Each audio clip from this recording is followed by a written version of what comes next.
आपका आज वीडियो स्वागत आज है। वीडियो हम लेकर आए, इसका टाइटल है न्यूज लेटर में कहानी पढ़कर कॉल किया।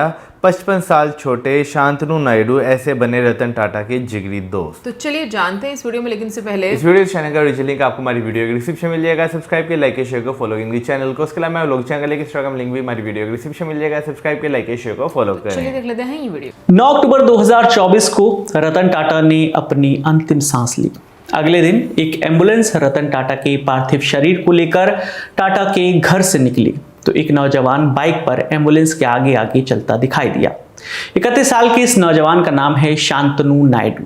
टाटा ट्रस्ट में डिप्टी जनरल मैनेजर, भारत ही नहीं दुनिया के सबसे धनी ट्रस्ट में से एक का डिप्टी जनरल मैनेजर बाइक पर एम्बुलेंस के आगे क्यों चल रहा था? एक लाइन में इस सवाल का जवाब है कि शांतनु टाटा के लिए सिर्फ एक एम्प्लॉय नहीं थे। रतन टाटा और शांतनु की उम्र में 5.5 दशक का फर्क था, लेकिन बॉन्डिंग ऐसी जो हम उम्र लोगों में भी मुश्किल से हो पाती है। तभी तो टाटा की अंतिम यात्रा में हर जगह शांतनु नजर आते रहे। सोशल मीडिया पर शांतनु और टाटा की जुगलबंदी एक क्लिक पर मिल जाती है। वीडियो, लंबे लंबे आलेख, सब कुछ। शांतनु और रतन टाटा की इस दोस्ती की सबसे बड़ी वजह थी दोनों का कुत्तों के लिए प्यार। बात ऐसी है कि मूलतः पुणे के शांतनु ने सावित्रीबाई फुले विश्वविद्यालय से इंजीनियरिंग की पढ़ाई की। बिजनेस एडमिनिस्ट्रेशन में मास्टर्स के लिए कॉर्नेल चले गए। पढ़ाई पूरी हुई तो 2014 में टाटा एलेक्सी ज्वाइन की बतौर ऑटोमोबाइल डिजाइन इंजीनियर। 2009-10 में शांतनु टाटा टेक्नोलॉजी में इंजीनियरिंग इंटर्न भी रह चुके थे। अपने करियर की शुरुआत में ही शांतनु ने देखा कि रात को तेज रफ्तार गाड़ियों से टकराकर सड़क पर घूमने वाले कुत्तों को चोट लग जाती है या मौत हो जाती है। तो शांतनु ने साल 2015 में मोटोपॉज नाम की एक संस्था बनाई जिसने डेनिम कॉलर बनाए। इन पर रिफ्लेक्टर लगे होते थे जो रात को गाड़ियों की रोशनी में चमकते थे। द हिंदू की एक रिपोर्ट के मुताबिक मोटोपॉज सफल हुआ तो टाटा समूह के न्यूज़लेटर में उनकी कहानी छपी। इसके बाद शांतनु ने सीधे रतन टाटा को एक खत लिखा और मोटोपॉज के लिए फंडिंग मांगी। शांतनु की ही तरह कुत्तों से खूब प्यार करने वाले रतन टाटा को यह कॉन्सेप्ट पसंद आ गया और उन्होंने शांतनु को मिलने बुला लिया मुंबई, और यहां से एक पक्की दोस्ती की मजबूत नींव पड़ गई। शांतनु को न सिर्फ मोटोपॉज के लिए फंडिंग मिली बल्कि उन्हें टाटा के सहयोगी बनने का भी ऑफर दिया गया। इसके बाद टाटा और शांतनु को कई बार सार्वजनिक मंचों पर एक साथ देखा गया। दुनिया एक विजनरी उद्योगपति और एक नौजवान की बॉन्डिंग की खूब तारीफ किया करती थी। इस बॉन्डिंग के सबसे बढ़िया उदाहरणों में से एक था गुड फेलोज ऐप जो साल 2022 में आया।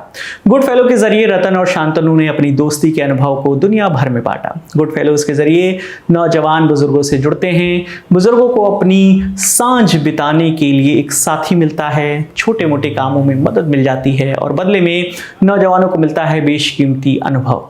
गुड फेलोज के लॉन्च के लिए टाटा और शांतनु साथ साथ आए थे। जाहिर है इतना अच्छा दोस्त खोकर शांतनु खालीपन से भर गए हैं। उन्होंने अपने दोस्त को श्रद्धांजलि देते हुए लिंक्डइन पर लिखा, the whole that this friendship has now left with me. I will spend the rest of my life trying to fill. Grief is the price to pay for love. Goodbye, my dear lighthouse. Hindi में इसका मतलब है इस दोस्ती ने अब मुझ में जो खालीपन छोड़ दिया है उसे भरने की कोशिश में मैं अपनी पूरी जिंदगी बिताऊंगा। दुख प्यार के लिए चुकाई जाने वाली कीमत है। Goodbye my dear lighthouse. इस खबर पर आपकी जो भी प्रतिक्रिया है आप हमें कमेंट सेक्शन में बता सकते हैं। आपके लिए तमाम जानकारी लेकर आए थे हमारे साथी कुमुद अहलावत। मेरा नाम विकास वर्मा है। देखते रहिए दी ललन टॉप। शुक्रिया भाई। ये हकीकत है कि ज़िंदगी में कुछ रिलेशन जो होते हैं ना वो बहुत ज़्यादा इंपॉर्टेंट जो है वो हो जाते हैं। बेशक कोई छोटी सी कड़ी से आपके साथ जुड़े लेकिन वो इतने ज़्यादा जो है ना वो दूर तक जाते हैं कि दुनिया के लिए वाकई जो है वो एक मिसाल बनते हैं। और मेरा ख्याल है रतन टाटा जी और शांतनु नायडू जो हैं उन दोनों की दोस्ती जो है वो एक मिसाल है, एक एग्जाम्पल है। और जिस तरह उन्होंने एक ऐप भी लॉन्च जो है वो की है कि जो है जो बुज़ुर्ग लोग हैं, यंगस्टर्स जो हैं वो एक ही मंच पर आएंगे और जो है अपनी लाइफ के एक्सपीरियंस से काफ़ी कुछ सीखने को मिलता है। अच्छा, वैसे मैं ये बात सोच रही हूँ कि कभी कभी ना आप चीज़ें देखते हो ना तो आपके बैक ऑफ माई मतलब योर माइंड बहुत सारी चीज़ें चल रही होती हैं वीडियो देखते देखते कि मतलब आप रिलेट कर पाते हो। बट आई थिंक जब कोई अच्छा कॉज होता है तो आपके लिए ना ऑप्शंस भी बन जाते हैं कि आपके लिए ऊपर वाला खुद रास्ते बना रहा होता है।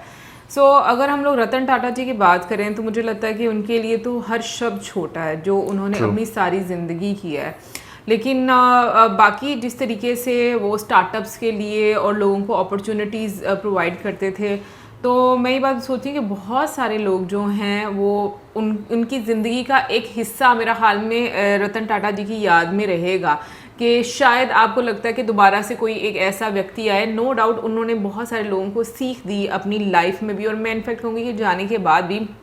लेकिन जब कोई ऐसा इंसान सामने निकल कर आता है तो मतलब आपको खुशी होती है कि मुझे लगता है वो बहुत सारे लोगों का ना एक हौसला बन जाता है। वो एक अकेला इंसान के उनके होने से आपको बहुत ज़्यादा एक कह लो कि एक हिम्मत मिलती है। और रतन टाटा जी के बारे में मैं कल यही सोच रही थी कि बहुत सारे लोग उनके करीबी जो उनके साथ कनेक्टेड हैं, वो तो ऑब्वियसली उनके साथ टाइम स्पेंड किया है, वो जानते हैं उनको। फिर कुछ कोट्स भी मैं इनके पढ़ रही थी, लेकिन मैं सोची थी कि जो हमारे जैसे लोग हैं जो कभी मिले नहीं हैं, जो सिर्फ वीडियो की हद तक महदूद हैं, या फिर बहुत सारे ऐसे लोग जिन्होंने सिर्फ मीडिया के माध्यम से चीज़ें जो हैं उनके बारे में न्यूज़ सुनी, तो आप ये देखो कि उन लोगों को भी कितना ज़्यादा अफसोस हुआ, हम लोगों को इतना ज़्यादा अफसोस हुआ। मतलब कोई रिश्ता तो आपका नहीं है उनके साथ डायरेक्ट, लेकिन जो उन्होंने सारी ज़िंदगी इंसानियत के लिए किया, आपको उसी वजह से एक कनेक्शन आपका उनके साथ बन गया कि आपको दुख होता है कि वो इस दुनिया में नहीं रहे। नो डाउट हर इंसान की एक जर्नी होती है, वो उसको कंप्लीट करने के आगे बढ़ना होता है। आज रतन टाटा जी गए हैं, कल कोई और चला जाएगा, फिर हम चले जाएंगे, ये एक प्रोसेस है।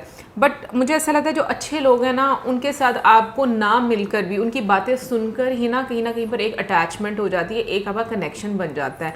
जैसे हम लोग यहाँ पर पाकिस्तान में ईदी साहब की बात करते हैं कि उनको भी याद करके आज भी लोग जो है वो काफ़ी ज़्यादा दुखी हो जाते हैं कि उनकी तरह का कोई इंसान दोबारा नहीं अभी तक देखने को मिला। वैसे इसमें कोई शक नहीं कि मैं बिल्कुल एग्री करता हूँ कि बहुत सारे लोग जो है ना ज़िंदगी में, ख़ास तौर पे जिन्हें आप मेंटोर के तौर पर जो है वो देखते हैं, जब वो इस दुनिया से चले जाते हैं तो वो एक गैप जो आता है ना, उसे आप कभी जो है ना फील नहीं कर सकते। वो इस तरह का गैप होता है कि भाई आप पूरी ज़िंदगी भी तलाश करें ना, तो आपको ये फील कभी नहीं होगा कि उन जैसा जो है ना आपको कभी कोई जो है वो दोबारा जो है उस तरह जो है मिल सकेगा। क्योंकि मेरा ख्याल है कि एक खालिस रिश्ते की जो होती है ना बुनियाद, या एक खालिस रिश्ते में जो आपको प्यार मिलता है, जो मोहब्बत मिलती है, वो शायद ही दुनिया के किसी और रिलेशन में जो है ना वो आपको जो है ना वो मिले। क्योंकि जैसे जमशेद जी की बात करें, या JRD टाटा की बात करें, या रतन टाटा जी की बात करें, तो आप उनकी लाइफ जर्नी को जब देखें ना, उन्होंने ह्यूमैनिटी पे जो है ना वो काफ़ी ज़्यादा जो है वो फोकस किया है। लोगों के लिए जो सर्विसेज जो हैं,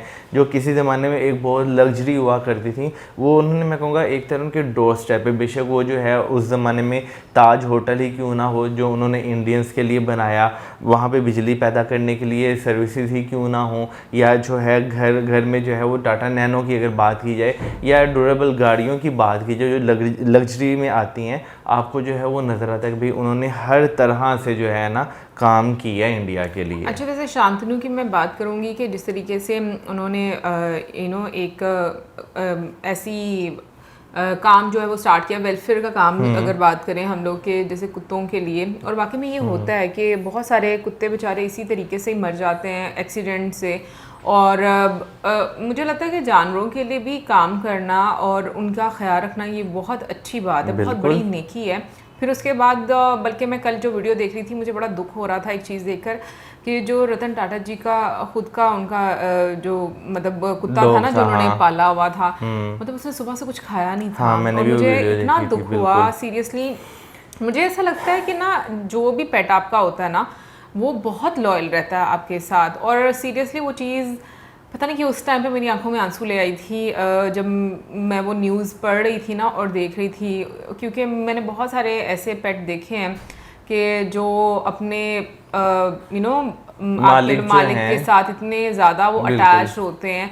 और फिर उसके बाद मैं बात करूँगी कि जो गुड फेलोज़ के नाम से उन्होंने स्टार्ट किया, तो उसमें भी बिल्कुल मैं सोच रही हूँ, बस मतलब मुझे आइडिया तो नहीं है कि इसके पीछे क्या वो एक कारण है, लेकिन जैसे हम लोगों ने कल वीडियो देखी तो उसमें भी उन्होंने बताया कि वो अपने मतलब मिस करते हैं अब एज के इस फेज़ में कि उनकी बीवी या उनके बच्चे होने चाहिए थे। तो मतलब इस एज में जाकर नो डाउट आपको ज़रूरत पड़ती है कि आप आपके पास कोई हो जो आपके साथ बैठे। और अगेन मुझे लगता है कि ये ऐप जिस तरीके से भी मतलब बनाई गई है उसमें एक चीज़ मुझे बड़ी अच्छी लगी है कि हर इंसान अपने मिजाज के मुताबिक जो भी यंगस्टर होगा उसके साथ वो मिल सकता है। बिल्कुल यार, देखें ज़िंदगी में ना हर इंसान के बहुत सारे प्रॉब्लम्स जो हैं वो होती हैं कि लोग जो हैं वो एक सर्टेन एज में आते हैं, वो अकेला रहना पसंद करते हैं, लेकिन कई लोग ऐसे होते हैं जो एक फैमिली के साथ रहना पसंद करते हैं। लेकिन क्योंकि हर इंसान ने ज़िंदगी में कमाना है तो आगे जाना है, तो होता है इस तरह के फैमिलीज़ जो हैं वो या तो बेटियों की शादी हो जाती है या बेटे आउट ऑफ कंट्री जो है वो शिफ्ट हो जाते हैं। तो अगर देखा जाए तो उस हिसाब से भी एक बहुत अच्छा इनिशिएटिव ये है कि आपको जो है एक जो है वो टाइम गुजारने के लिए एक अच्छा इंसान मिल जाए, आप उसे ज़िंदगी के एक्सपीरियंस दें, वो जो है आपसे कुछ सीखे।